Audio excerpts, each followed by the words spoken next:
This is CTV News with Nafisa Kareem.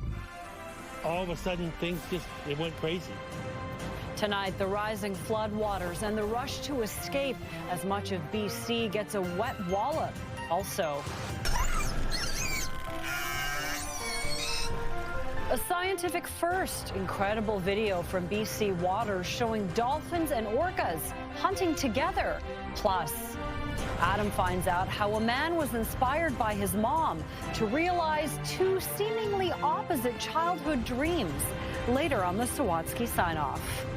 Good evening. Thank you for joining us. Vancouver Island got hit hard by yesterday's atmospheric river. Not as bad as the mainland, though, where hundreds of properties have been evacuated and highways have been shut down due to flooding and rock slides. Tonight, the Fraser Valley is bracing for the worst after being devastated 4 years ago in one of the province's worst ever disasters. CTV's Andrew Johnson has the latest. It took only minutes for this road to be overtaken by water surging over the U.S. border into Abbotsford. Everything was fine until about an hour ago, and then all of a sudden things it went crazy. The farm on the other side was next, then the business across the street, which quickly rushed to get people and equipment out. We're trying to get our cars out so we don't lose our cars. It's ugly. Police began going door to door, asking people to pack up and get ready to go. Nature is powerful and it will do whatever it wants, so the best we can do is hope. Hundreds of properties nearby were already under an evacuation order. Parts of the region were hammered by up to 140 millimeters of rain yesterday. That led to flooding as well as rock slides. At one point, 4 different highways were closed, cutting off the lower mainland and Metro Vancouver from the BC interior. The city of Abbotsford declared a local state of emergency overnight, and the regional district has done the same. For many, this is all far too familiar. Catastrophic flooding 4 years ago, the most costly disaster in BC history, led to the deaths of hundreds of thousands of farm animals. It's still fresh. Shades of 2021 for sure. I think everyone's pretty nervous. People here tell me they are cautiously optimistic at this point. The flooding will not equal the 2021 disaster, but just how much damage will be done remains to be seen. Andrew Johnson, CTV News, Abbotsford, BC. So many things of people's belongings that this river has just taken. Days of unrelenting rain across the strait in Washington state have caused mudslides and sent rivers flowing over their banks. The rising waters have washed away roads, forcing rescue teams to save dozens of stranded motorists. Washington's governor has declared a state of emergency and ordered evacuations for tens of thousands of people in the hardest hit areas. Opening day for Mount Washington Alpine Resort was supposed to be this weekend, but with a lack of the white stuff, you'll have to wait to hit the slopes. Unfortunately, we got to delay our opening on our chairlifts for this upcoming weekend starting December 12th.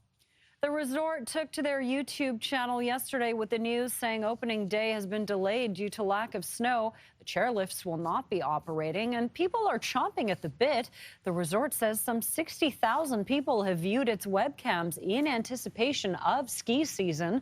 The resort says it is currently making snow and looking to the sky so the green on the mountain can turn to white and the boards can take flight. Another blow to those seeking hospital service in the Alberni Valley. Island Health says it has to put a pause on certain patient admissions effective immediately due to short staffing. Island Health says a shortage of hospitalists, those are the physicians who care for patients admitted to hospital who do not have a family doctor with admitting privileges, is the reason for the pause. Island Health says the emergency department remains open 24/7, and if you need emergency care, do not wait. Call 911 or go to the ER immediately. If you do need to be admitted and cannot stay at West Coast Gen, you'll be transferred to another hospital. Last month, West Coast General stopped admitting patients into the ICU, saying it did not have enough specialty-trained nurses and doctors to staff the unit. Call it a marine mammal tag team. Resident killer whales and dolphins have developed a unique bond, working together to hunt their prey. Local researchers made the incredible discovery in BC waters. CTV's Andy Garland has the story. It was an accidental run-in with something they've never seen before. for researchers with UBC and Dalhousie University. We were there to study just the feeding behavior of the northern resident killer whales. You discover things you never expected. And what they witnessed in 2020 while in the Johnstone Strait off northern Vancouver Island was that the killer whales were feeding on Chinook salmon, and they were working together with Pacific white-sided dolphins. When a killer whale started its dive, often there was a dolphin ahead of it, and so the killer whale was actually following the dolphin. Researchers knew the pair hung out, but assumed dolphins were there to either harass, play, or even try and steal some fish from the killer whales. We never expected to see this level of cooperation. And we're just astounded. There's absolutely no aggression between them. Customized animal tracking solution tags, or CATs, were placed on killer whales, which collects audio and video, as well as other data, and give researchers insight into how these two species would go after salmon together. They were hearing the dolphins echolocating, trying to find Chinook salmon, which are too big for them to capture themselves, but they're perfect targets for them to identify and find.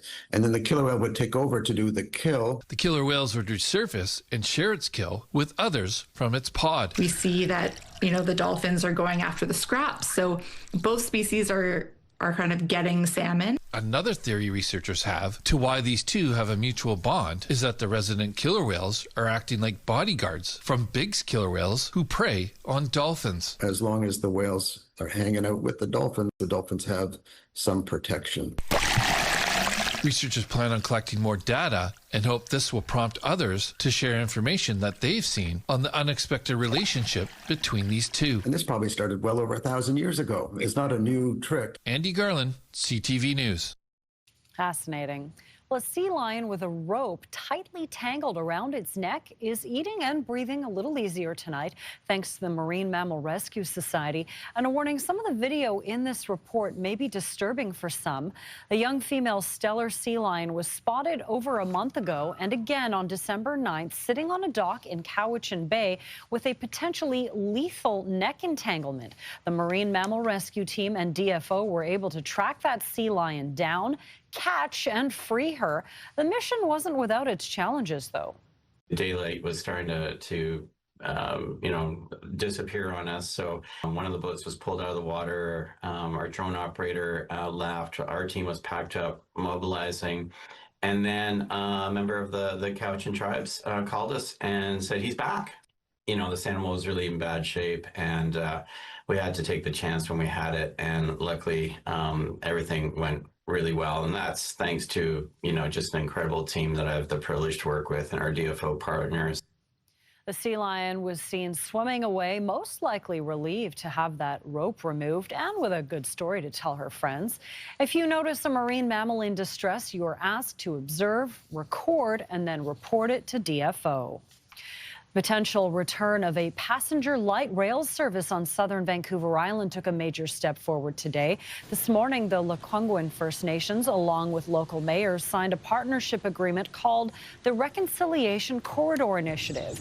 The agreement recognizes how important the rail line is to the entire capital region, and that if it was lost, the opportunity of passenger rail returning to the South Island would be lost as well. The initiative means local First Nations are now on board when it comes to bringing rail back, although the line would be diverted around First Nations communities, which currently cuts right through them. We are committed to moving the corridor, to taking it out of that bisected place, and it will be remediated as well. And so next steps are how do we go forward toward looking at the corridor through a reconciliation lens, as well as looking at it as a transportation corridor. It's a big deal for the Songhees Nation to really be considering a great project like this in Victoria and being a part of it. And it's a great step for reconciliation. The group will now be commissioning a technical feasibility study to evaluate the corridor, including a future realignment of the tracks. The results are expected in 12 to 16 months. Discount grocery retailer No Frills has opened a new location in the heart of downtown Victoria. The grocery store is treating customers to cupcakes and coffee on its first day inside the Victoria Public Market. It's been a steady stream of folks checking in and checking out. Love No Frills. The sales are just unbelievable. I think it's got a lot of products. It looks great. I think it's awesome. It's great. It's handy. I better come more prepared next time with my wagon so that I can actually get everything that I was wanting to before I destroy my knapsack carrying it all. The franchise isn't the only grocery outlet being added to the downtown core as new developments take shape, bringing more people to the neighborhood. Char Development announced in October Thrifty Foods will be an anchor tenant in one of 3 residential towers at the corner of Douglas and Caledonia Streets by 2029. CTV weather brought to you by Expedia Cruises, customizing dream vacations with unbelievable value. Call or learn more at expediacruises.ca. What makes West Shore Parks and Recreation a perfect place to play? It's our staff, working behind the scenes to keep the pool safe, kids engaged, and programs thriving. So apply today and join our team.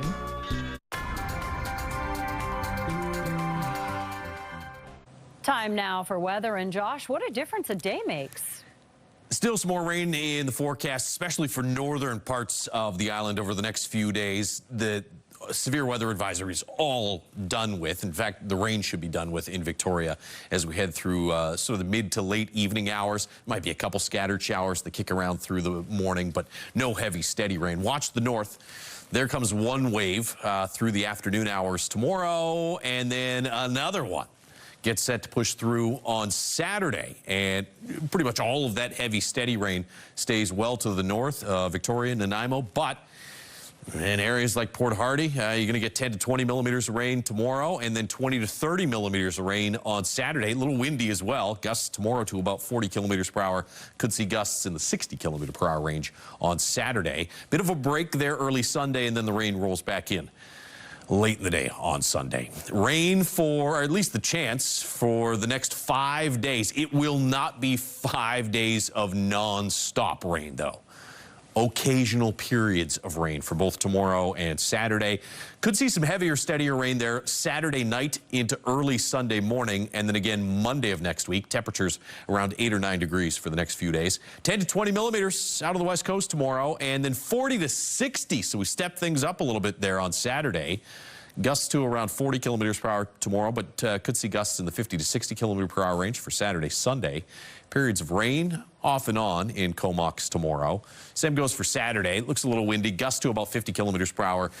Saturday, Friday, occasional periods of rain. That same goes for Sunday. I think this rain Monday could be a little bit steadier than what we'll see over the next few days. Temperatures above average, 6 degrees. The average daytime high should be in the 8 to 10 degree range for Friday and the weekend, and then up to 12 on Monday.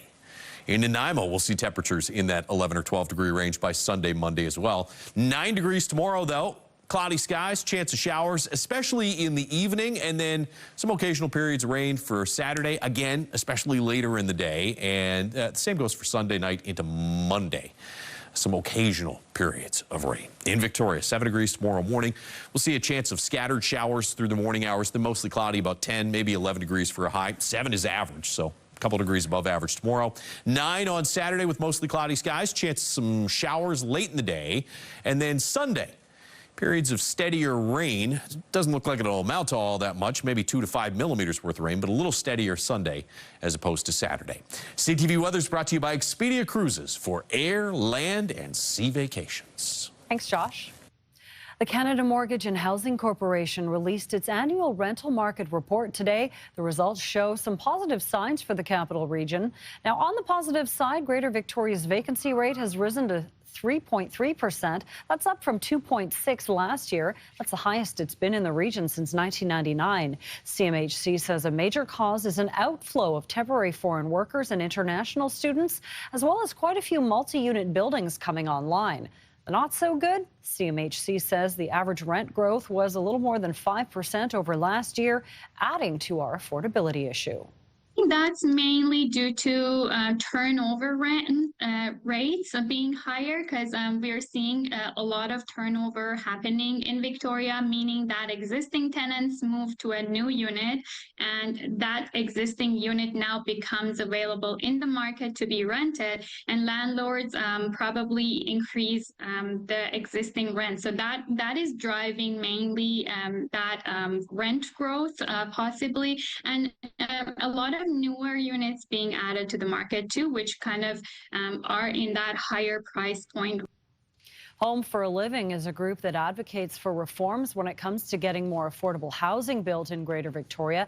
It says a lot of progress is being made on the vacancy rate front, adding now is not the time for municipalities to be taking their foot off the gas, as more units still need to be approved and built in the capital region. The generally accepted healthy rental vacancy rate is 3%. And we have not been above that since the late 90s. And so we're finally above that, but we need to keep that up for the next 10 years, 20 years, right? We can't say, well, great, mission accomplished, everything is fine in housing. No, we really need to keep up, make sure we're still building thousands of rentals a year. Homes for Living says all levels of government need to continue to find ways to cut down on costs associated with construction to keep momentum moving forward on the South Island. Now to a tiny studio tucked away in a small bay on a lovely corner of Vancouver Island. That's where you'll find an illustrator who is putting a large stamp on the art world. CTV's Brendan Strange shows us her work is seen around the world and is now being recognized on the national stage. I do illustrations and patterns for manufacturers to put on their products. From a small space in the basement of her Maple Bay home, Bex Morley spends her day with Myrtle, creating art to be licensed to companies, although most haven't seen it here in Canada. I have licensed my work to some Canadian manufacturers, but it's just a bigger market down in the States. Her work can be found on cards, towels, gift bags, mainly on products south of the border. Occasionally it turns up. I found one of my dishcloths in Demex last year, which was nice. For the past year, Bex has had to keep a secret, something she has had to keep in confidence that has finally put her work on our national stage. Apparently it's sold out in Ladysmith.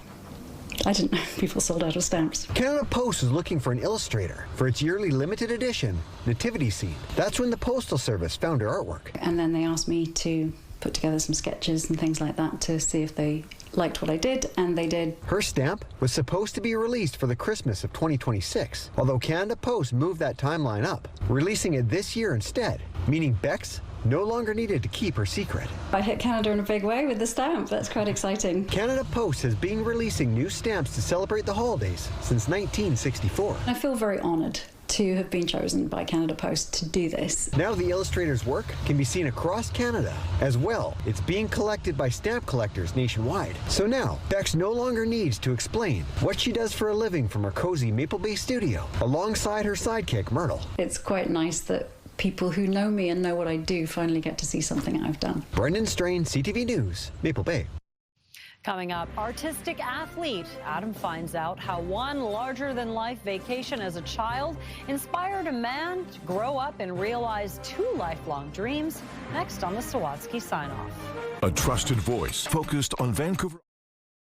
Good news for tourism. Sharing stories. We're here in Esquimalt Lagoon that hit closest to home. Housing is a growing issue. What's your plan? Watch weekdays at 4:30 and at CTV News Vancouver Island.ca.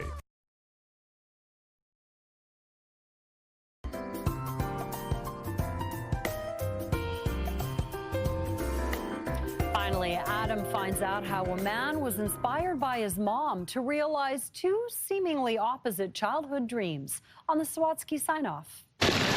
Before he started taking photos with his professional camera, Andy White was focusing a disposable one on the vacation that changed his life. It just turned out to be this larger-than-life experience. Then 10-year-old Andy attended the Olympics in Sydney because his mom had been on the national track and field team and found himself captivated by the javelin. It was the coolest thing I'd ever seen. When Andy returned to school with his pictures from the trip, his teacher said it was one of the coolest things he'd ever seen a student do. It was like, oh my gosh, there's something here. It led Andy to focus on art and athletics, both supported by his #1 fan. My mom always wanted me to follow my dreams. That was her wish for me her whole life. But when her life was cut short by cancer, Andy's dreams felt diminished until he bought this used camera on a road trip to the desert with his dad. And we're learning how to, to be father and son with just the two of us. And discovering that he could take pictures like this, the sort of images that won Andy his first National Photography Award. But striving to qualify for the national sports team proved to be more challenging. I had a qualifying period to throw a certain distance. I hadn't done it yet. I had 1 weekend left. So Andy attempted to drive between 2 provinces in one day to attend his last chance match when this happened. I got attacked by a crazy man smashing a log. The police came, took care of him. I was completely rattled, but I had a track meet to throw at.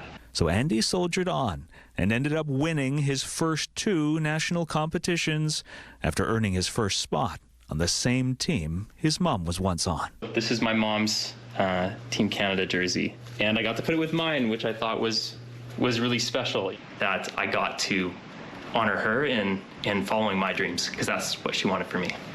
That her boy grew up to never give up on realizing his dream of being both an accomplished athlete and professional photographer.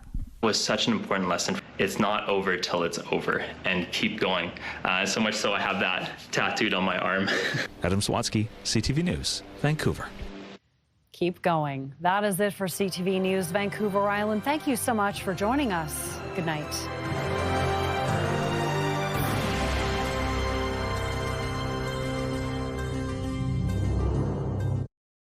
Today on CTV News, state of emergency. We're trying to get our cars out so we don't lose our cars. It's ugly. Ugly and urgent, the rush to escape rising floodwaters as an atmospheric river drowns roads, fields, and homes. Also tonight. This makes a lot of sense. Think of the economic impact. Think of the jobs that are going to be created. Paving a path for a new soccer stadium at Hastings Park, the new deal between the city and the Vancouver Whitecaps, and you discover things you never expected. Top ocean predators working together. How orcas and dolphins have joined forces in BC waters to find and feast on salmon.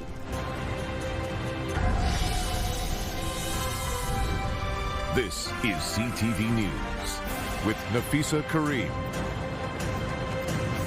A view from the air of the widespread devastation in the Fraser Valley from an atmospheric river.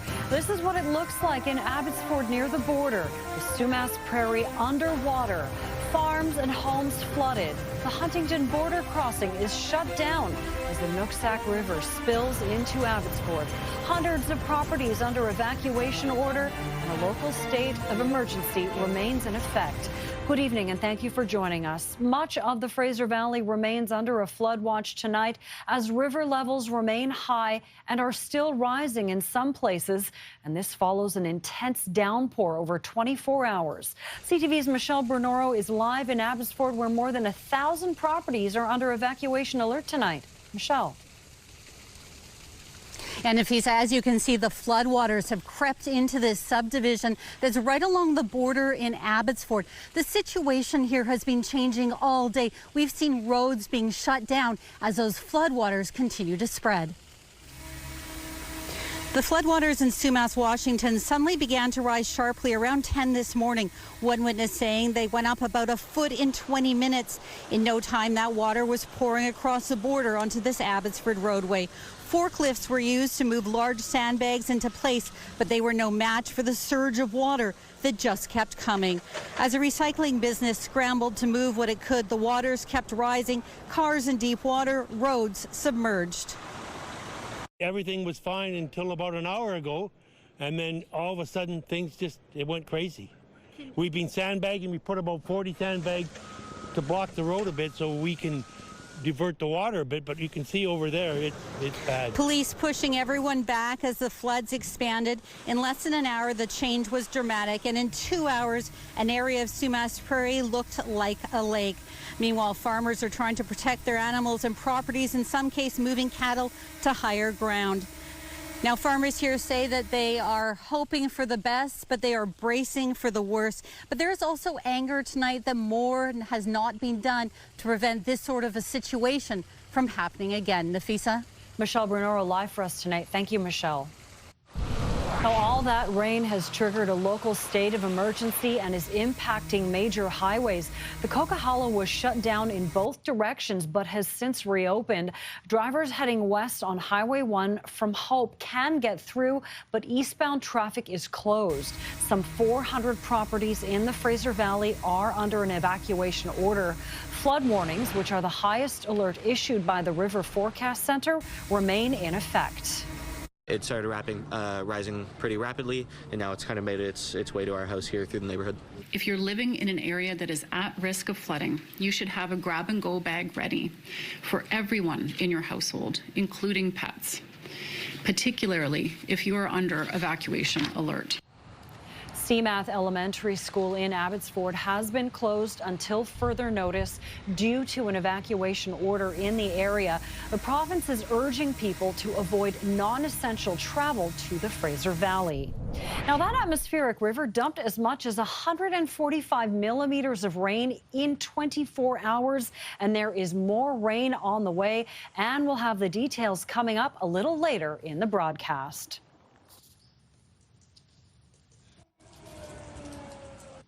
16 Metro Vancouver mayors are calling on the NDP government to back off on forcing density in their communities.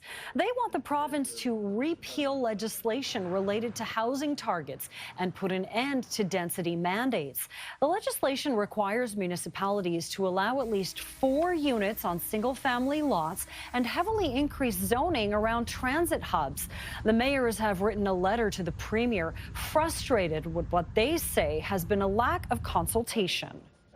One size fits all does not work, and it will never work. And the public does not want this. And I think that I would appeal to the Premier to take a step back. BC is leading the country in declines in asking rents. We're seeing a 30-year high in vacancy rates in Metro Vancouver. So we know that what we're doing is making a difference, actions of the provincial government and actions of local governments, and we're not going to go backwards. The mayors have explored a court challenge, but they've been told there's no legal path to overturning the province's housing legislation. Now to a deal signed by the Vancouver Whitecaps, but it isn't for a new player. It's a step closer to having a new stadium. The team is fresh off their best MLS season ever, but they're also up for sale. And as CTV's Ben Milger reports, if a local buyer with deep pockets doesn't step up, there is still a very real possibility the team could move. With a few strokes of the pen, the City of Vancouver and the Whitecaps entered into a memorandum of understanding to negotiate a deal for a new stadium on the site of the Hastings Park Racecourse. If it goes ahead, the city will retain the land and the Whitecaps will sign a fair market value lease to build on it. The MOU is an important piece because if we want to build a successful future for this club here, we have to get to a better and financial sustainable situation as a club. The club just wrapped its most successful season since joining MLS, making it all the way to the final before losing to Lionel Messi's Inter Miami. The Caps currently play at BC Place, but say that is not sustainable, in part because the team doesn't get a share of concession sales. BC Conservative MLA Ian Patton, who doesn't want to see the demise of horse racing at Hastings Park, would prefer if an agreement could be reached to keep the team downtown. The government won't make a deal with the Whitecaps to at least do proper revenue sharing on beer and hot dogs and jerseys and popcorn. Are you kidding me? The MOU is just the first step in a long process, which also includes securing financing for a new stadium, likely to cost several $100 million. And it's all complicated by the fact Whitecaps ownership is currently trying to sell the club. Without a new stadium deal in place, potential buyers may choose to take the team elsewhere. If this doesn't go through, it's looking more and more like, yes, this would be the demise of the Vancouver Whitecaps. A deal on a new stadium is nowhere near the final stretch, let alone the finish line. So what are the betting odds on it actually happening? There's still so many hurdles left for the Whitecaps to clear for this to become reality. I'm hoping that the probabilities go well beyond 50% and closer to 90 within the next 10 months. In the meantime, negotiations for a new lease at BC Place for next season are ongoing. Ben Mildure, CTV News, Vancouver.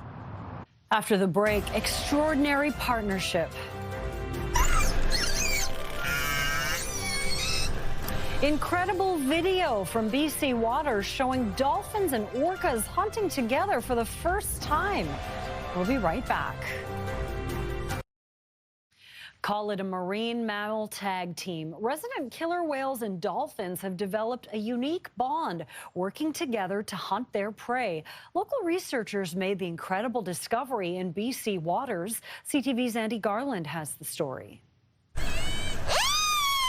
It was an accidental run-in with something they've never seen before for researchers with UBC and Dalhousie University. We were there to study just the feeding behavior of the northern resident killer whales. You discover things you never expected. And what they witnessed in 2020 while in the Johnstone Strait off northern Vancouver Island was that the killer whales were feeding on Chinook salmon, and they were working together with Pacific white-sided dolphins. When a killer whale started its dive, often there was a dolphin ahead of it, and so the killer whale was actually following the dolphin.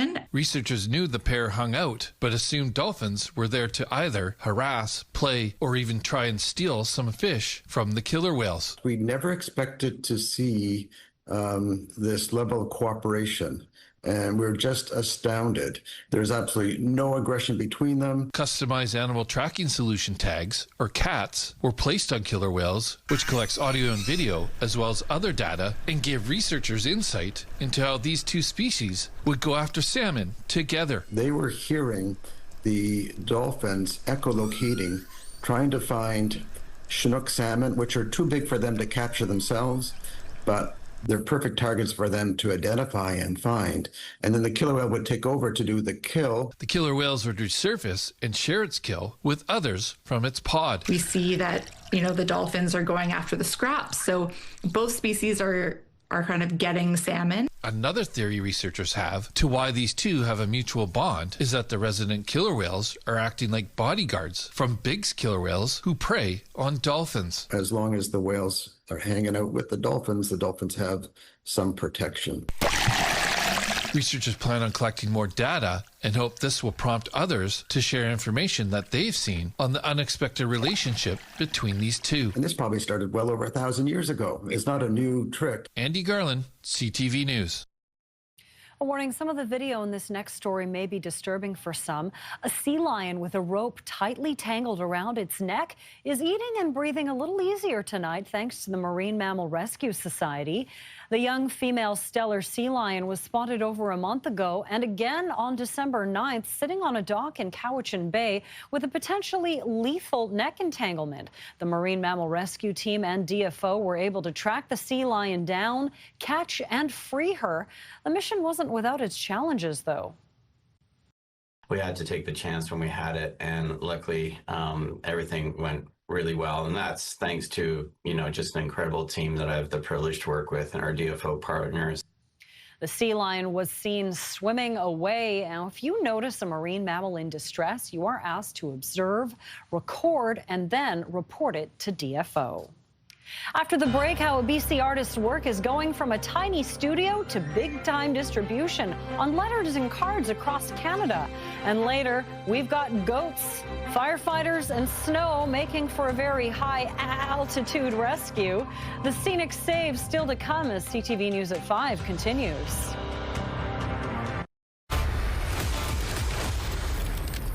Okay, this does not look like this is going to end well for you guys. Warner Brothers has dropped the first action-packed trailer for the new Supergirl movie, which comes hot on the heels of last summer's Superman reboot. Millie Alcock plays the lead, who is a far cry from her cousin Clark Kent. Supergirl comes out in theaters June 26th. We're getting a sneak peek at the new James Cameron movie, and no, it's not Avatar. That's James Cameron. No one shot a concert film on this scale before. Billie Eilish has teamed up with a legendary director to make a concert film. It's called Hit Me Hard and Soft, the tour live in 3D. The film is an inside look at Eilish during the year she spent touring her last album. The movie hits theaters December 18th, one day before Cameron's next Avatar movie comes out. Now to a tiny studio tucked away in a small bay on a lovely corner of Vancouver Island, where you'll find an illustrator who's putting a large stamp on the art world. As CTV's Brendan Strange shows us, her work is seen around the world and is now being recognized on the national stage. I do illustrations and patterns for manufacturers to put on their products. From a small space in the basement of her Maple Bay home, Bex Morley spends her day with Myrtle, creating art to be licensed to companies, although most haven't seen it here in Canada. I have licensed my work to some Canadian manufacturers, but it's just a bigger market down in the States. Her work can be found on cards, towels, gift bags, mainly on products south of the border. Occasionally it turns up. I found one of my dishcloths in Demex last year, which was nice. For the past year, Bex has had to keep a secret, something she has had to keep in confidence, that has finally put her work on our national stage. Apparently it sold out in Ladysmith. I didn't know people sold out of stamps. Canada Post is looking for an illustrator for its yearly limited edition Nativity Scene. That's when the Postal Service found her artwork. And then they asked me to put together some sketches and things like that to see if they liked what I did, and they did. Her stamp was supposed to be released for the Christmas of 2026, although Canada Post moved that timeline up, releasing it this year instead, meaning Bex no longer needed to keep her secret. I hit Canada in a big way with the stamp. That's quite exciting. Canada Post has been releasing new stamps to celebrate the holidays since 1964. I feel very honoured to have been chosen by Canada Post to do this. Now the illustrator's work can be seen across Canada. As well, it's being collected by stamp collectors nationwide. So now, Bex no longer needs to explain what she does for a living from her cozy Maple Bay studio, alongside her sidekick, Myrtle. It's quite nice that people who know me and know what I do finally get to see something I've done. Brendan Strain, CTV News, Maple Bay.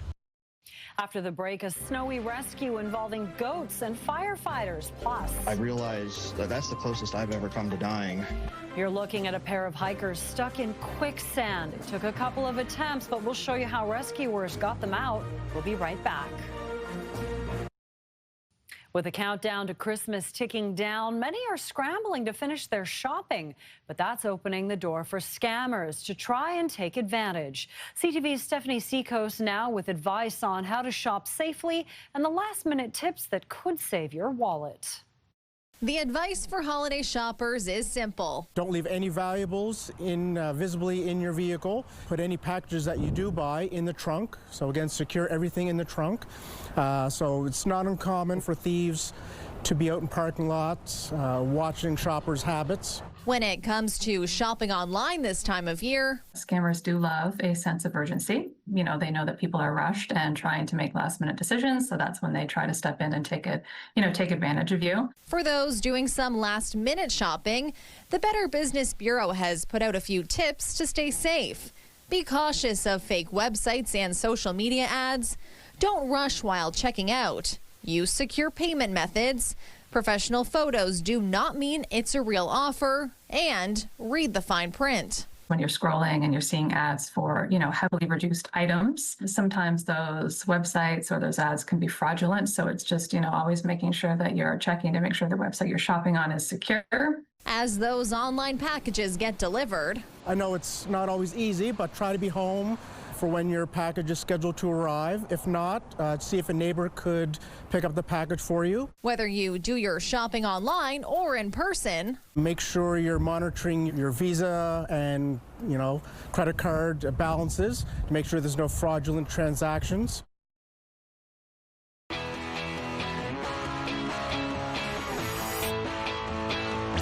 Time for Concert Countdown, our weekly guide to live music in Vancouver. Here's what's on tap on our city stages for the days ahead.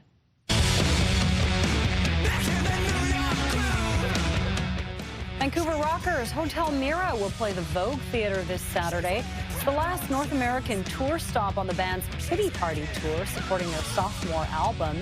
Fans can expect frontman Charlie Kerr to put on a high-energy theatrical performance. So close that I can almost taste it. British singer Hayla is performing at Celebrities Nightclub on Saturday. Fans can expect both high-energy dance anthems and emotional ballads as the Grammy-nominated artist wraps up her North American tour. Comes fresh off the release of Faded, Hayla's brand new collaboration with BC's own Nelly Furtado. Love is cold, love is hot. David Byrne just added North American dates to his Who is the Sky tour, and Vancouver is first up after festival stops. The former Talking Heads frontman and Rock and Roll Hall of Famer plays Queen Elizabeth Theatre April 4th and 5th, marking his first Vancouver shows since 2018. Fans can expect a career-spanning set sprinkled with his signature multimedia staging. Now the preview of CTV News at 6, Mi-Jung Lee. Nafisa, more than 400 properties in Abbotsford are under evacuation order at this hour. From the air, you can see just how widespread the flooding is. This is the Sumas Prairie in Abbotsford near the Huntington border crossing, which is now closed, while the community is blaming governments on both sides of the border. And the rising waters of the Chilliwack River stranded 5 people and 4 dogs on an island right in the middle of the river. How crews were able to get them to safety in the middle of the night.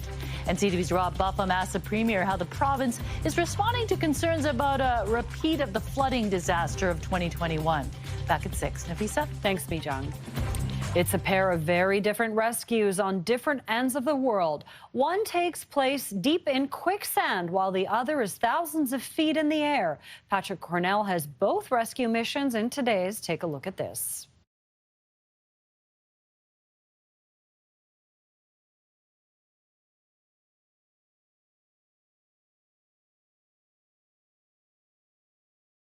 Deep into the murk. Felt like I had stepped into concrete and then it hardened around my leg. I couldn't even move it a millimeter. Dirk's an experienced hiker using a GPS satellite messenger to alert rescuers to his location. Stuck for hours in freezing temperatures by the time a park ranger reached him, handing over a shovel to start digging, but it wasn't enough to free himself as water and sand kept filling the hole faster than he could shovel.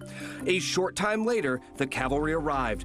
From the air, you could see a full search and rescue team show up to start getting Dirk's unstuck. Minutes later, the rescue starts to unfold.